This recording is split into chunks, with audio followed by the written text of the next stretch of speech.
grabe talaga nangyayari ngayon sa abot kamay na pangarap na kung saan nga pinakita na nga dito ang teaser o yung palabas para sa Martes. And yes guys, dito nga unang-unang pinakita is ito nga si Doc Carlos. And yes guys, meron nga itong pinaplano o niluluto, no, na kung saan dun nga sa kanyang attorney is inuutusan niya ito. And yes guys, mayroon nga siyang ibinigay pa na donation daw, no, na kung saan nga yung donation na to is mukhang pera o isang malaking pera. Kaya nga mismo yung attorney niya is sinabi niya na ako ang bahala. Actually sinabi pa nga ni Doc Carlos na itong donation kong bibigay sa iyo at sana hindi ako o hindi madawit ang pangalan ko sa anumang kaso.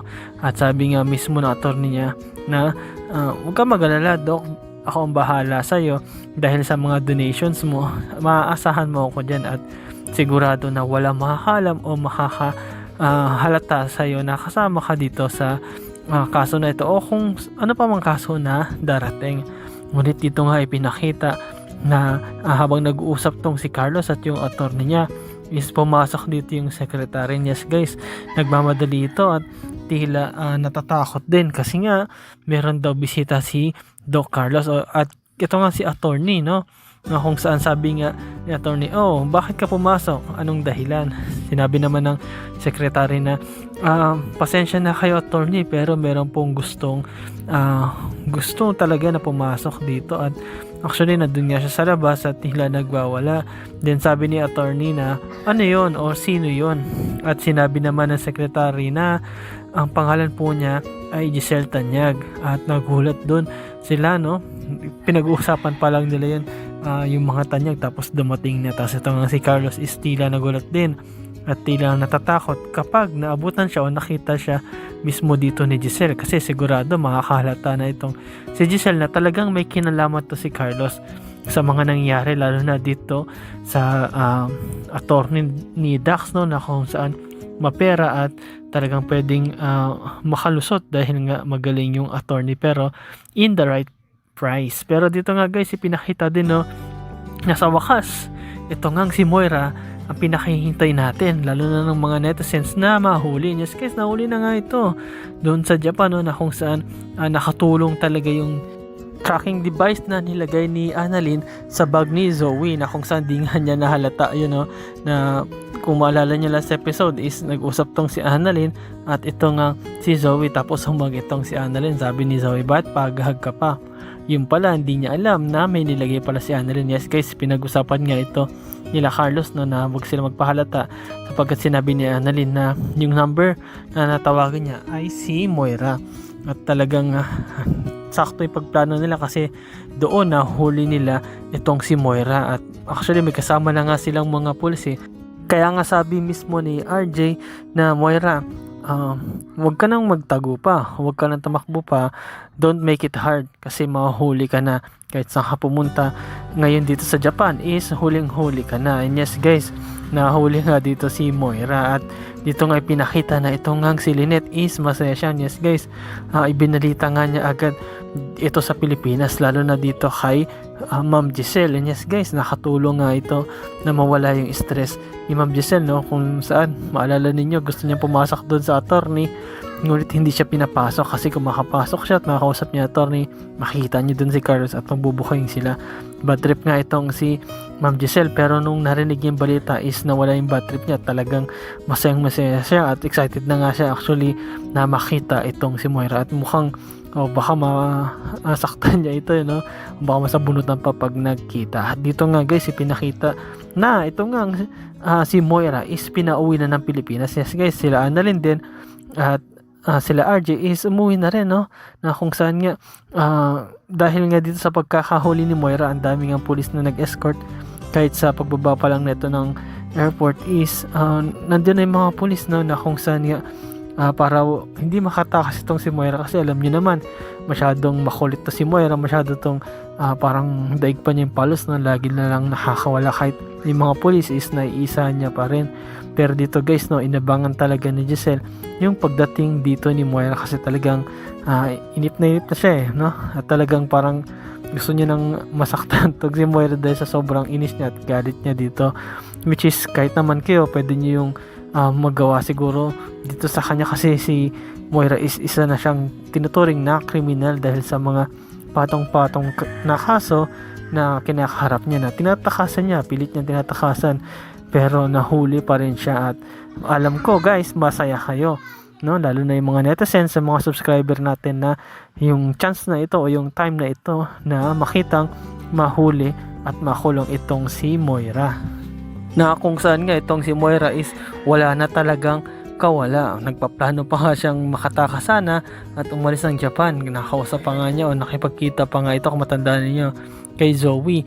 Pero talagang ito na yung time na mahuli at makulong itong si Moira. Ngunit bago nga mangyari, no, makita natin na talagang itong si Moira talagang inisip pa rin niya yung anak niya. Kahit na chance niya na sana na makatakas ito, is nakipagkita pa rin siya sa anak niya, kahit na alam niyang delikado, na kahit na alam niya na pwede siyang masundan. Magpaplano pa nga ito na pagpatuloy lang ni Zoe ginagawa niya, na pagpapangga para hindi siya mahuli kasi naniniwala naman sa kanya, pero hindi pala, kundi nahuli pala sila dahil mismo doon sa plinano nila Annalyn. At ito nga guys, pinakita na nga na ito nga si Giselle. Kita mo parang galit na galit, na gustong manakit nung nakita niya si Moira. Yes guys, talagang nakita mo na parang gusto niya ng sabunutan to si Moira, no? Kasi nga talagang gigil na gigil siya dito. At nung lumapit nga itong si Moira sa kanya, ginawa ni Giselle is talagang pinasalubungan niya ito ng sampal. Yes guys, talagang tabi yung mukha ni Giselle, no? At talagang kita mo galit na galit to kay Moira, no? At talagang nasaktan dito si Moira sa ginawa mismo ni Giselle. Pero sabi nga mismo ni Moira na wala akong pakialam dyan sa sampal mo, hindi ako dyan nasasaktan. Ngunit sinabi nga dito mismo ni Giselle na hayaan mo, yung kamay mo na yan is sigurado na mamaya lang is mahawakan na ang selda, na kung saan doon ka na mabubulok at doon ka na mag-i-stay ng matagal. Yes guys, mahirap kasi lusutan itong kaso ni Moira kasi kidnapping yun, and at the same time marami ring ebidensya na nagtuturo na siya nga yung gumawa o siya yung mastermind. At meron din na witness na kung saan nga yun nga ay si Dax, na malaking ebidensya rin yun na para makulungan o makulong itong si Moira. At dito nga guys, habang sinasabi yun ni Giselle, no, ito namang si Moira is sumasagot pa rin, no? At talagang palaban itong si Moira, no, kahit na wala na siyang kakampi, kahit mga pulis na ngayon katabi, talagang talak ng talak pa rin to, no? At talagang nakikipaglaban siya dito nga kay Giselle. At sabi nga niya na wala kwenta yung sampal mo, alam mo kung makakawala lang ako dito at maalis yung posa sa akin, sigurado mas sakit yung sampal na gagawin ko sa'yo, Giselle. Yes guys, talagang palaban pa rin itong si Moira sa kabila ng lahat, no? Talagang di siya nahihiya, talagang mararamdaman mo at makikita mo yung personal na galit nito nga ni Moira kay Giselle, which is dapat wala naman talaga. Kasi kung mayroong mang pwedeng pagalitan, no, ikagalit tong si Moira is yung sarili niya lang, kasi meron siyang mga bagay na gustong makuha, lalo na yung kayamanan ng Tanyag, pero hindi niya makuha.